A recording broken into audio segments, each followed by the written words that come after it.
सभी लोग अपनी जिंदगी आराम से बिता रहे होते हैं। किसी भी बात की कोई टेंशन नहीं होती, कोई भी स्ट्रेस नहीं होता है। घर आकर पूरा दिन फोन चलाते हैं और ग्रैंड मास्टर जाते हैं। लड़कियां कई लड़कों का दिल तोड़ रही होती है और अपने रिचार्ज पे रिचार्ज करवा रही होती है। बैक बेंचर्स टीचर्स को बहुत ही परेशान कर रहे होते हैं। सब कुछ बहुत ही अच्छे से चल रहा होता है, पर उस एक पल ये सब कुछ बदल जाता है। उस एक पल में सभी के चेहरों पे डर दिखाई देता है। क्लास में सभी के चेहरों पे डर होता है। क्लास का बैड बॉय जो आज तक पीटी सर से नहीं डरा, उसके चेहरे पर कुछ नहीं होता, वो किसी से नहीं डरता। पर उसके अलावा सभी की फटी पड़ी होती है, क्योंकि आई होती है एग्जाम की date sheet. Exams exams exams, वो समय जिससे छोटा बड़ा एलियन ब्रह्म राक्षस सब के सब डरते हैं, सिवाय अपने बैड बॉय।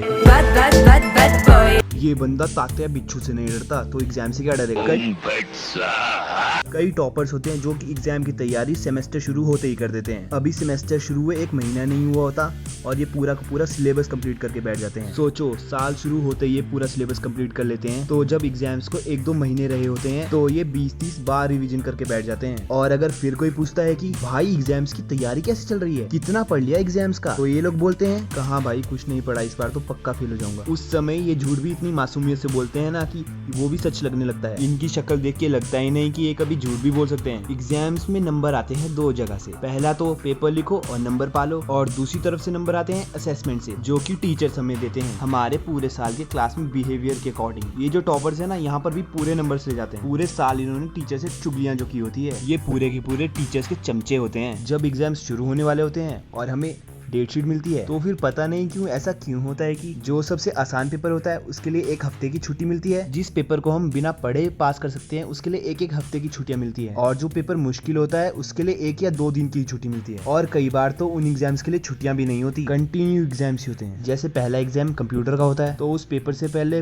पूरा टाइम उसी पे फोकस करते हैं और किसी पेपर के लिए नहीं पढ़ते। मान लो कंप्यूटर का एग्जाम है 5 को, और उसके 2 दिन बाद यानी 7 को है अकाउंट्स का पेपर, और उसके अगले ही दिन यानी 8 को है इकोनॉमिक्स का पेपर, और उसके 5 दिन बाद यानी कि 13 तारीख को है इंग्लिश का पेपर, और उसके अगले ही दिन है बिजनेस स्टडीज का पेपर। जो पेपर मुश्किल है, जिन पेपर को पढ़ने के लिए टाइम चाहिए, उन्हें पढ़ने के लिए बीच में गैप ही नहीं है। और मैं एक ऐसा इंसान हूँ ना जो पूरे साल कुछ नहीं पढ़ता, और जो एग्जाम्स के बीच में गैप होते हैं उन्हें पूरा सिलेबस कंप्लीट कर देता हूँ, और उन्हीं एग्जाम्स को पढ़ने के लिए बीच में गैप ही नहीं है। और जिन एग्जाम्स को पढ़ने की जरूरत ही नहीं है उनके लिए गैप ही गैप है। जब भी ये पता चलता है ना कि एग्जाम्स आ रहे हैं, बच्चे पढ़ना शुरू कर देते हैं। कई ट्यूशन लगाते हैं, कई यूट्यूब से पढ़ते हैं, कई सेल्फ स्टडी करते हैं। पर मैं और मेरे दोस्त ऐसा नहीं करते। हम पढ़ने के समय में गेम में आकर रैंक पुश करते हैं। भाई हम कस्टम मैचेस खेल रहे होते हैं या तो मूवीज और सीरीज कंप्लीट कर रहे होते हैं। किसी एक को भी एग्जाम की टेंशन नहीं होती है, और एग्जाम के समय ये सब एक दूसरे की शक्लें देख रहे होते हैं, क्योंकि किसी को भी कुछ नहीं आ रहा होता। वो सोचते हैं काश उस समय बुढ़िया स्ट्रीक लगाने की जगह पढ़ लिया होता। पर ये सब वो सोचते हैं, मैं नहीं, क्योंकि मुझे सब आता है। चाहे पढ़ता ना हूँ लेकिन आता सब है। चाहे क्वेश्चंस मुझे ना आते हूँ, उसमें एक वर्ड ढूंढूंगा जिसके बारे में मुझे पूरा नॉलेज और पूरा का पूरा आंसर लिख दूंगा। उस समय मेरे दोस्त ऐसे दिखते हैं ना मुझे कि मैं कोई गद्दार हूँ। अब उन्हें ये बात कौन बताए कि मैंने कुछ नहीं पढ़ा है। मैं खुद से ही आंसर बना के लिख रहा हूँ। मुझे खुद नहीं पता कि वो आंसर सही भी है कि गलत, बस फ्लो में लिखे जा रहा हूँ।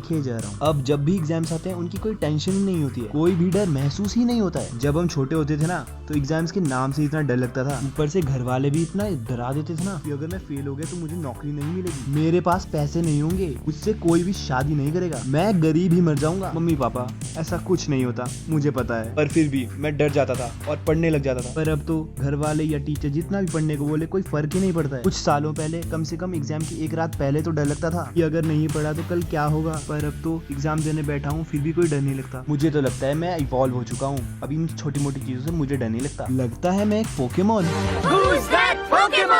अब इन छोटी मोटी चीजों से डर लगता ही नहीं, ऐसा लगता है कि ये दुनिया का मोह माया है और मैं इस मोह माया से बहुत दूर पहुंच चुका। मुझे ये पढ़ाई वढ़ाई छोड़ के कहीं पहाड़ों पे चला जाना चाहिए और एक साधु बाबा बन जाना चाहिए, बिल्कुल महाकुंभ के ITI वाले बाबा की तरह। मुझे अब किसी भी चीज से कोई फर्क नहीं पड़ता। I am just a chill guy who wants peace. और जब तक मैं ये सब सोच रहा होता हूँ, एग्जाम्स के रिजल्ट्स आ जाते हैं और मैं पास हो जाता हूँ।